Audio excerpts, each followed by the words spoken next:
Hi and welcome to VFX Tutors. I'm Josh and in this video we'll go through how to efficiently capture a HDRI for your visual effects. So I will say this is how I create HDRIs and isn't a you have to do it this way or won't work method. There are other ways, but this is how I make HDRIs efficiently for film and TV. First of all, I'll just go through the equipment I use for HDRIs. So I have a Canon 5D Mark II and this has been my workhorse camera for quite a long time. It's a great camera and I picked it up second hand. In fact, pretty much all my kit is second hand as it can be expensive to buy new. I know some of you are now probably saying, why not just use a 360 camera like a Theta or something similar? And yes, you can get a good looking panorama from it and use its bracketing for some low dynamic range. But the sensor is so small and you just don't get the image resolution. I think it's 2048 by 1024. You just don't get the resolution and detail you would from a DSLR. And don't forget that the data you get on set is needed by everyone, not just lighting. Comp or DMP may need to take a section of the HDRI for their work. And if you give them a nice big panorama shot properly, they will love you. I wouldn't suggest using a Theta, maybe for only reference, but if it's all you have, it's okay. Something is better than nothing. I use a Sigma 8mm lens as this captures a 180-degree field of view and allows me to shoot a lot less images and complete the job much faster.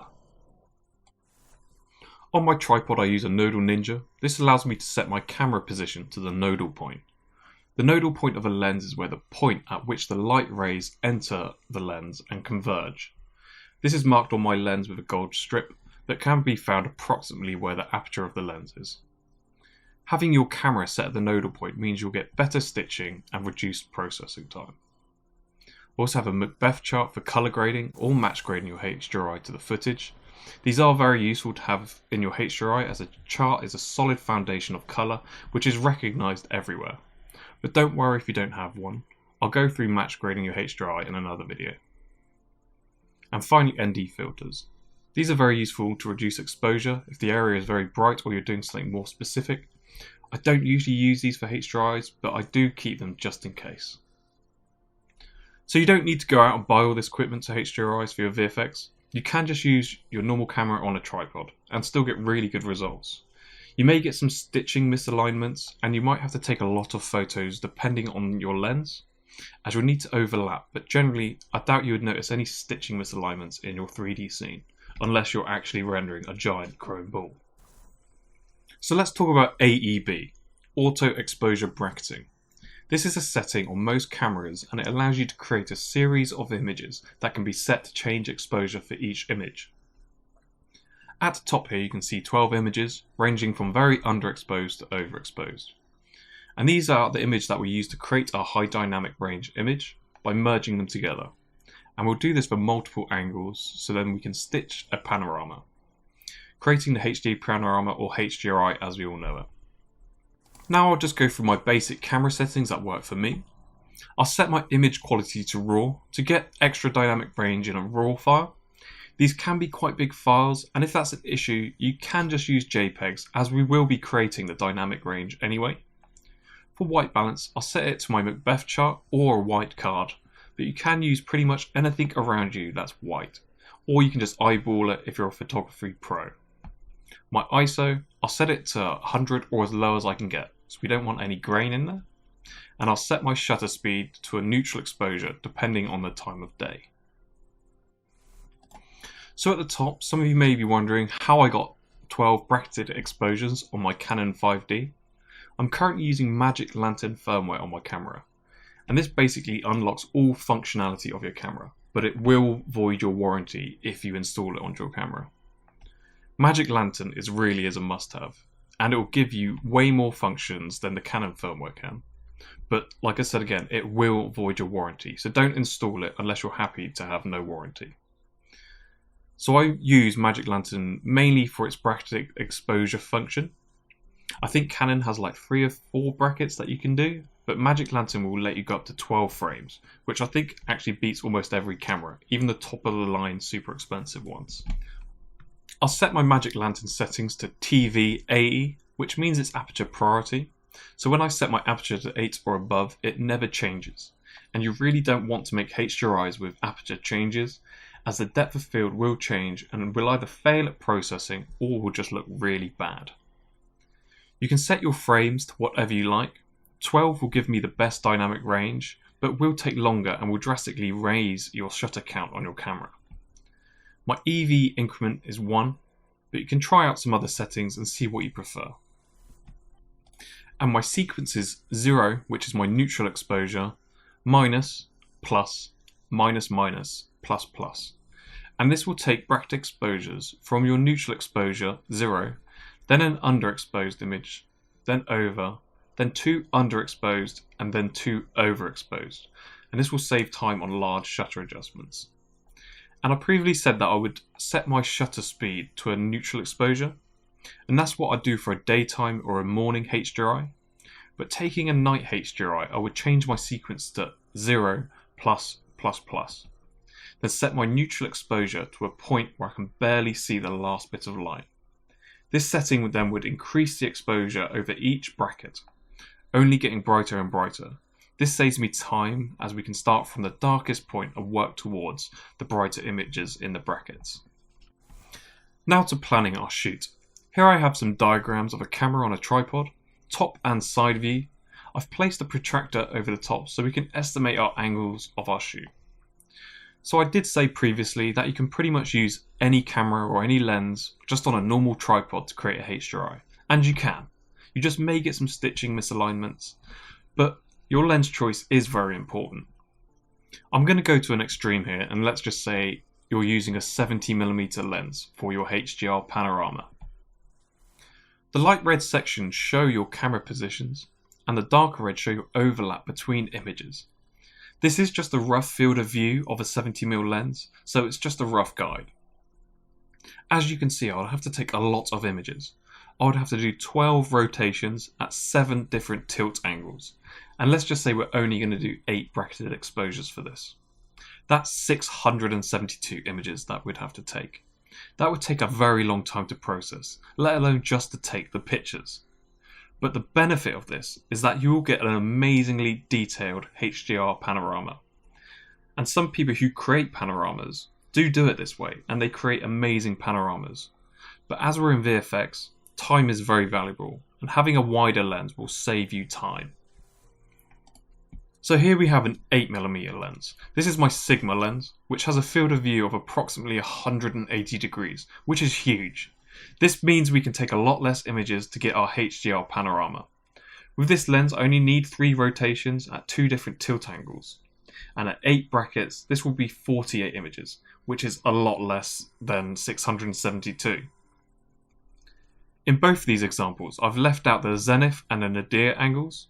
I mostly see these as an added bonus for shots, and only really need them if you want to create panoramas for mainly aesthetic use, such as probably painting out the tripods and making seamless, perfect panoramas. But for VFX, I shouldn't worry too much about that. We can roughly paint out the tripod and you'll never notice if it's bad or not. Now moving on to my shoot process that I use to create HDRIs. This isn't a definitive way to shoot a HDRI, but for me, it's the quickest and works really well every time. So you can see in the top left that I have these diagrams. These show what rotation angles and tilt angles that I use on my Nodal Ninja. So I'll place my Macbeth chart somewhere on the floor, or I'll usually clip it to the tripod as it stops it from blowing away. But for this, I seem to have misplaced it for the moment, so I've just placed it on the floor. So the first thing that we want to do is make sure that our tripod is level. We can check the spirit levels on the side, check the bubbles in the middle, and we'll check all around and make sure that it's all level and that our nodal point is going to be staying center above our rotations. So I'll set my first shot at 0 degrees at a plus 30 degree angle. Then I'll move on to the next direction, 120 degrees, then 240 degrees.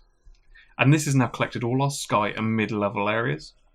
Now I'll adjust my Ninja to minus 30 degree angle and set it to a 60 degree angle.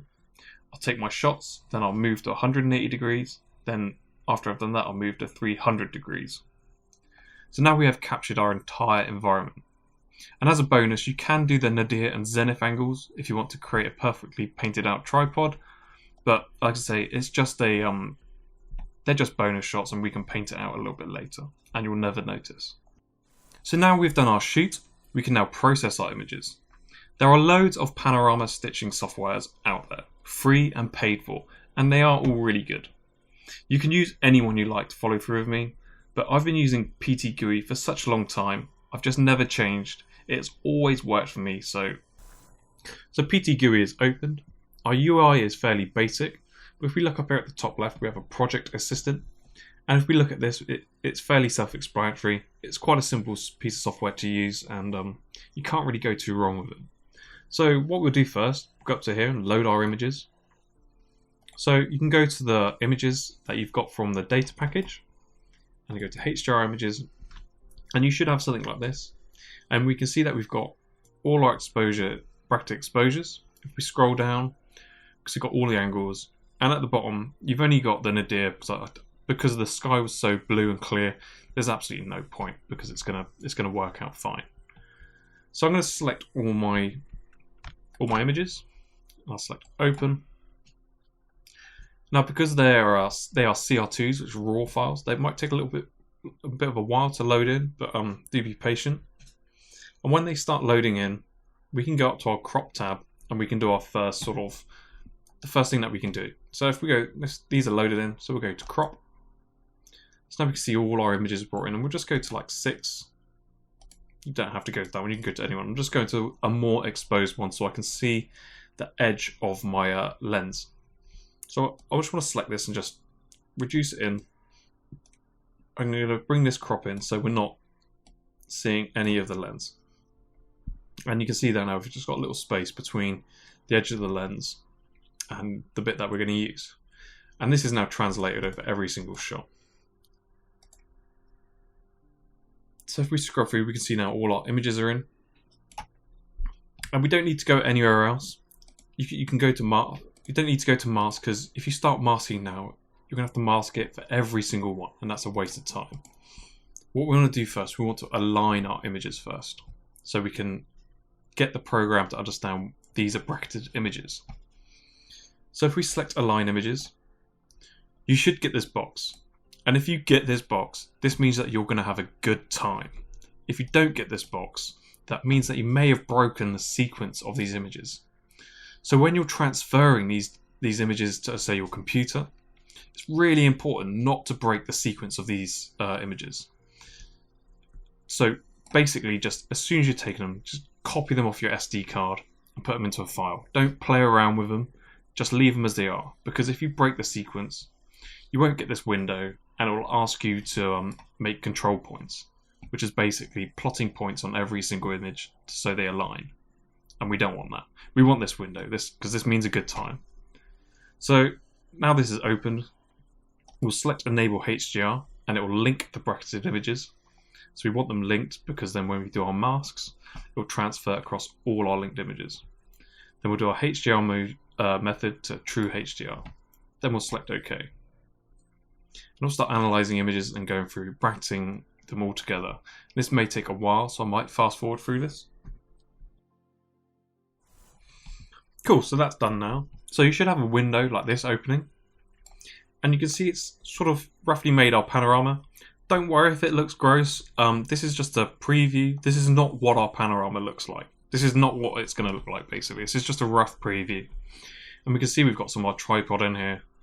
And it's mostly so we can sort of get the alignment and horizon correct. So one of the things that I would always do, and it's maybe not so important, but it does make someone's lives easier, so I'd class that as quite important. And if you can do it, you should do it. So if we go over to our left here, we can look where our sun is. And we can sort of see that our sun is lingering over this side of the image, over this white building, not quite as far as the shed. So we can sort of guesstimate our sun is about here. And what we want to do, we want to bring our sun to the center of the panorama. So we can just click and drag. And although we can't see it, it doesn't matter if it's not perfect, we just don't want it on the edges. So if we just pull it and we sort of guesstimate where it could be, I'm thinking it could be just around here. And what you can do, you can just select this button here and it will straighten it just in case you've pulled it up a little bit. And the reason for placing the sun in the center is that because a lot of CG people would prefer to paint out the sun and put in a 3D light for the sun casting shadows. And it's quite a used method of lighting with HDRIs. So doing it, aligning your HDRI like this, means that it's super easy to paint out the sun. It's not on the edge. You don't have to paint out something here on the right, then on the left.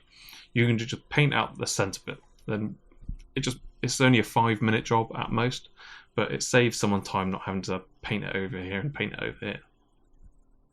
So I'll always make sure my sun is as center as possible, because it just makes someone's life easier.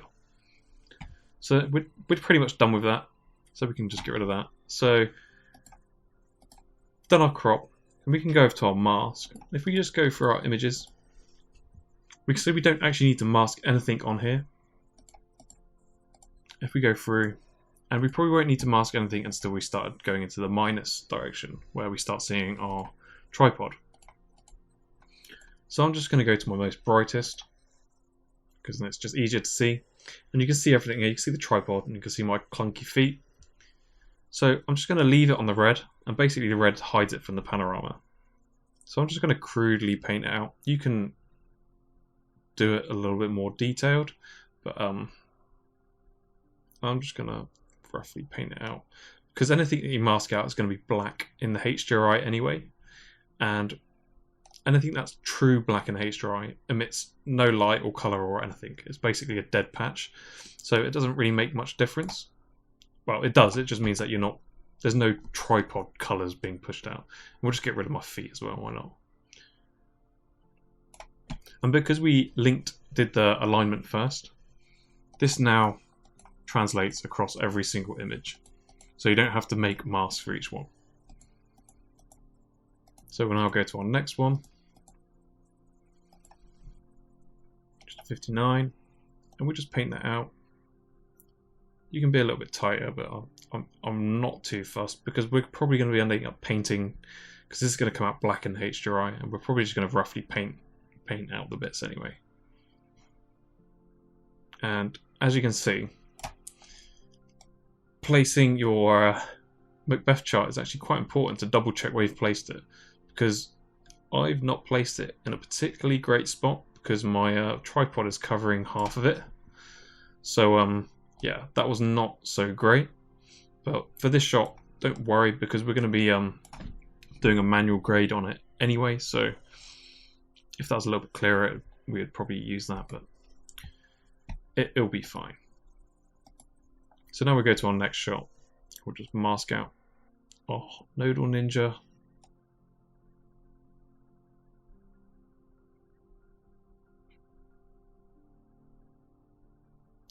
Get the tripod legs. Like I say, you can be like the tighter you are of this, the less you'll have to paint. But it's at the nadir of the HDRI. So in the grand scheme of things, it's probably going to be a tiny little black splotch at the bottom. So don't worry too much. There's no point wasting time on things that you might not notice. And we'll just go for our directly down, and I'll just paint that out.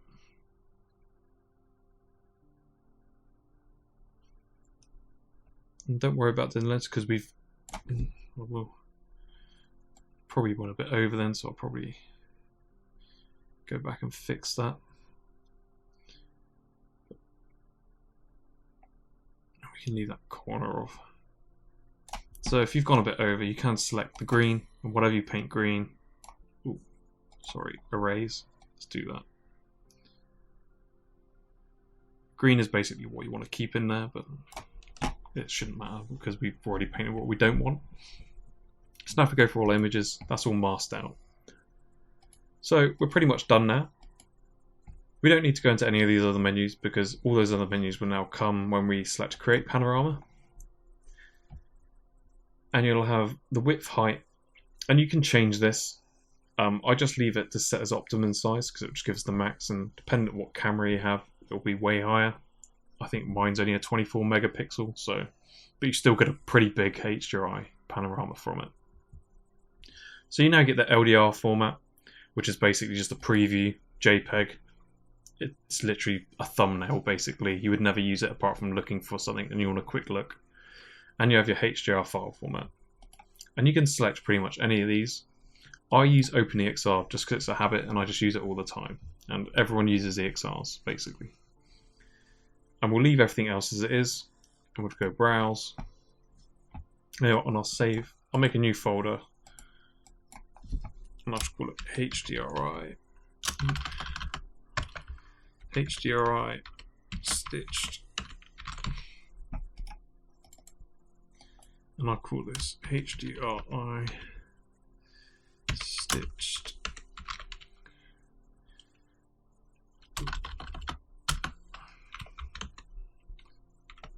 Spell. You know what? I'll just I'll put what sort of rough resolution on is it, so we know it's around about a 7. Let's just leave it. And we'll just call it VO1. Click save, and now we'll create panorama.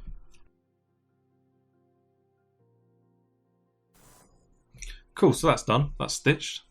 Like I said just now, if we click and drag over here, we can actually see what we've painted out on the right. And we can see that we've got all this sort of area, which is completely, it's almost an alpha here, because there's no data. And when we export that out, that should be pure black. And it won't be counted into any of your HDRI when you do your lighting. So now we're done in PTGUI. We can close it down. And our next step would be to bring it into our image editing software to have a look and paint it out. So if you guys enjoyed this tutorial, hit that like button and subscribe for more like this.